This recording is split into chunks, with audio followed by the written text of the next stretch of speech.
What people are doing now is when they see off coverage, they like running curls and out routes. So the best way to counteract that is to make it look like you're off coverage, but then put him in a light blue zone. If you put him in a light blue zone when he's off coverage, he plays the curl and out route perfectly, even though there's another receiver on the same side. As you can see right here, I put him in a blue zone. He ran a curl route with Calvin Johnson, and he played it perfectly for the pick. He actually goes in for the score. Touchdown, Dallas Cowboys.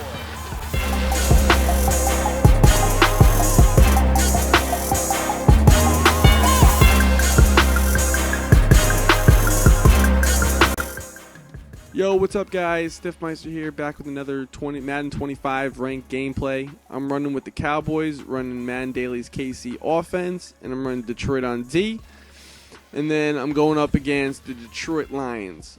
Basically, the beginning of this video, I'm going to go over how to master the Madden Daily's KC offense, how to use their ebook effectively, and then I'm going to get into the gameplay. First thing I want to say about this ebook is that it's absolute fire. It has man beaters, zone beaters, read option killers, run plays. It literally has it all. If you have not picked up your copy, go do that now at maddendaily.com. So let's get into the ebook. The first thing I did was I mastered the first 3 formations in the ebook. What I mean by mastered is that I ran each play in the formation against man and zone and then against random defenses. I had to do this about 100 times each play so I can get my reads down properly. Then I took those 3 formations and played an online ranked game just using the plays I learned in those formations. I did not care if I lost or won or if he shut the plays down. I just wanted to play against a real opponent to see how they used the plays. After the game, I would move on to the next formation and master the formation and then run a game against an online opponent using the new formation I just mastered and then the old formations I learned previously. As you can see, I'm literally going through this book one formation at a time, and I think anyone who has the book should do that so they know all the plays. I'm only halfway through the book right now, so if some people already bought the book and don't see me running some of the formations they have, then that is because I haven't gotten to it yet. I'm only running the ones that I've mastered already. If you master each formation, I promise you will win more games and have a fun job just dotting up the defense. Fiasco and Lights did a great job to give you more than just 5 money plays in an ebook like everyone else does. They made an amazing book. So now let's get into this gameplay right now. As you guys can see, he's struggling on offense. He turned the ball over 2 times on 4th down conversions, and then I threw a pick my first time. My first play, I'm talking all this stuff about this ebook, how great it is, and then I throw a pick. But, everyone makes bad reads. So we're both struggling. I get a corner out right there for a touchdown. He sends me a message, keep it up and get in the boot. I don't understand why he sent that. Is because I'm sending edge heat? I didn't send an A-gap or anything. So I got that message. I'm like, I want to beat the brakes off this kid. He's very ignorant. I can tell this guy's ignorant. He's going to do all he can to win this game. So he's probably going to go for 2, kick onsides. He's probably going to do all that stuff. And right there, as you can see, I'm setting up an A-gap right there just as we speak because I want to see if he boots me. I want to piss him off. But he ends up running the ball, and everyone knows that if you try sending an A-gap and he runs the ball or does a play action, it cancels it out. Same thing here. I was trying to set up an A-gap. It was completely off.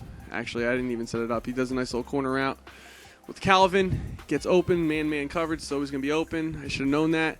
This whole drive right here is awful. I'm stuck in man coverage. He kept rushing. And finally, I'm in zone. He gets a good little slant up the middle. He tries doing a QB sneak. I got defense for that now, thanks to Misery out of the Nickel Strong. Some guy posted last week. You go on his page, look it up. How to stop the QB sneak. I looked it up. Shout out to Misery for that defense right there. And as you can see, he went for 2 and got it. I can tell this is going to be a long game. He's going to be going for 2. Next thing that we're missing is onside kicks, which he literally goes to. And right here, we're just using the KC playbook. All those plays right there, man-to-man coverage. I learned that in the book. Wide open, got a good 30-yard game. Motion him out. Right there, I thought it was a cover 2. Bombed him to the right. Got Austin for the touchdown. Now I'm going for 2. I found that someone ran this 2-point conversion play against me, and I just been using it ever since. It's like a strong, close, I think it is, formation. and I put him on a wheel, and I just roll out. If he doesn't go towards the quarterback, I just run it in, and if he does, I hit the flats. Someone ran that against me, and so I just started using it because it's a pretty good 2-point conversion play. So right now he's driving the ball on me. He's in this shotgun set all day. He's doing 2 wheel routes, as I can see. He's been hitting the wheel routes if I don't cover that, or he goes over the middle. So I already know what he's doing. It's just a matter of when I'm going to lock this down. See, look, he goes right to the wheel route.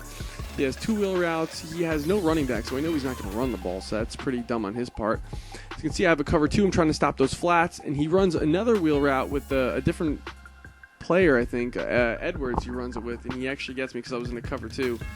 So he was covering the other guy. He gets in with the QB sneak, I believe that was. Goes for 2 again. He gets it, so it's a shootout right now going into the second quarter. There we go. Onside kicks. But, you know, onside kicks aren't very effective this year. You mostly recover them. More than likely, you recover them right there. I recover it.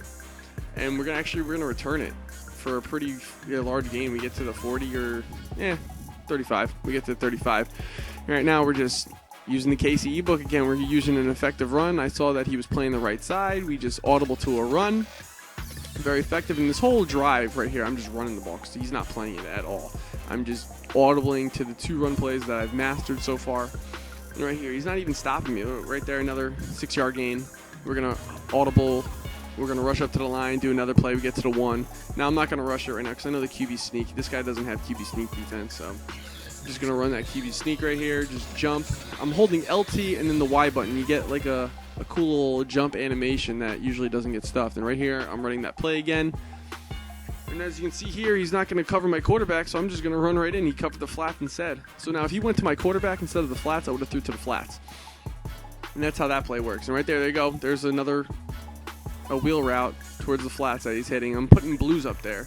Sometimes they're not really reacting to him, but then when he sees that I'm putting blues there, as you saw right there, he goes to the middle of the field. I can't believe he caught that on a 3rd down. That's a streak and wheel. He hits the wheel route, and the streak just blocks up for him. So I'm noticing that. Right now I'm going into some max coverage right here because I know he's running those 2 wheel routes like he just did right there. That guy that he just threw, he bounced off the sideline and got like a boost towards the middle of the field, so that's why he got open.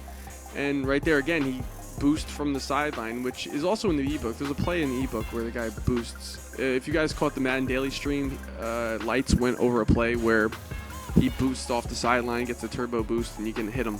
So that's what he was doing right there. And you see he gets the touchdown, goes for 2, gets it again. And right now he onside kicked, so that's why I'm showing it at the 40. And right there, I'm doing a QB sneak, not QB sneak, a QB wrap. And I never did that at all this game. He just played it perfectly. I can't believe he saw the QB wrap coming. And right there, he left the post wide open. He was too busy covering the streak, and I never showed that play before. So if you never showed that play before, how are you going to stop it? It would just be lucky if you stopped it. And right there, that's another play from the KCU book. Put him in motion. You can determine if it's man or zone. Just hit him for the touchdown. I went for 2. I was running that play all day on 2, so I figured I'd change it up and just run it.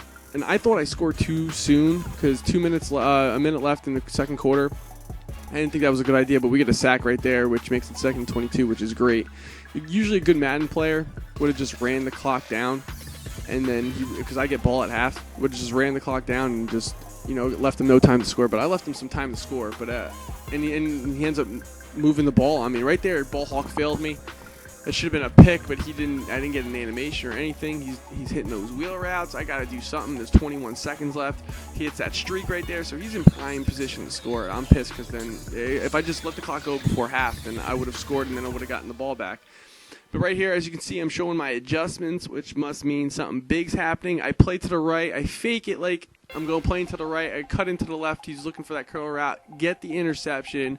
Big play on my part going into half. So right here, we get the ball at half. I get sacked. I saw that he was playing man coverage on that play, so I want to bomb him deep.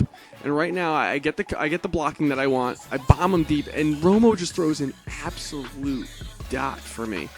And I get the ball on the 3-yard line. Right here, I'm running the QB wrap again, and he plays it. I can't believe he's playing it. This is the second time I'm running it, so I'm stingy. I want to run it again. I keep it. And he goes for the hit stick, misses, but then the guy gets off his block. His cornerback got off the block and tackles me. So it's 3rd and goal on my 7, not looking good.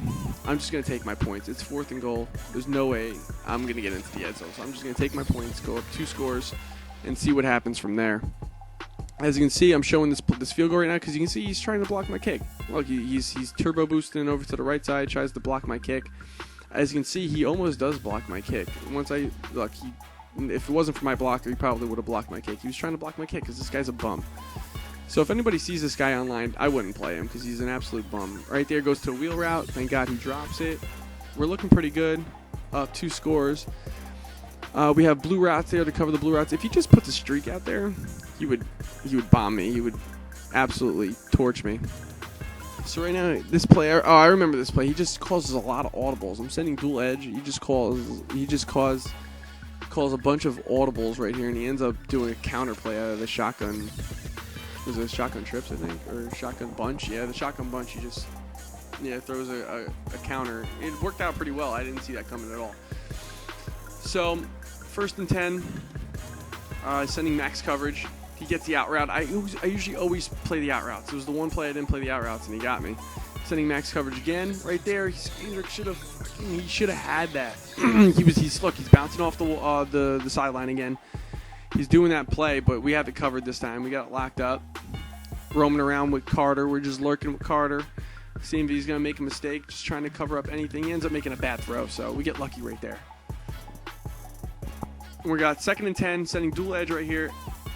And I noticed that he likes to run some curls. And this is the intro play. If you play backed off coverage and you put that guy in a blue, he plays that curl perfectly. Look at that. He just played it. If he threw an out route, he would have played the out route too. I noticed that if you have backed off coverage, just put a light blue and he plays those. But the only bad thing about that is that if he sends a streak, you're screwed. And then because usually when people see backed off coverage, they throw out routes or they throw curls because they can't stop him. So that's why I did that. I tried tricking him right there, and it ended off paying off well for me. And right there, he's just doing the same play over and over again. As you can see, Broyles is going to go on a wheel. The other guy's on the opposite side is going to go on a wheel, and then if he doesn't, he goes right up the middle.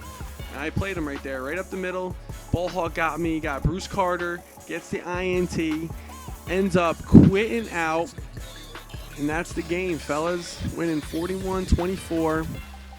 Don't forget to subscribe, like this, comment. I send a little smack talk at the end, telling this guy, don't mess with me because that message that he sent me trying to block my kicks. See you guys next week. Peace.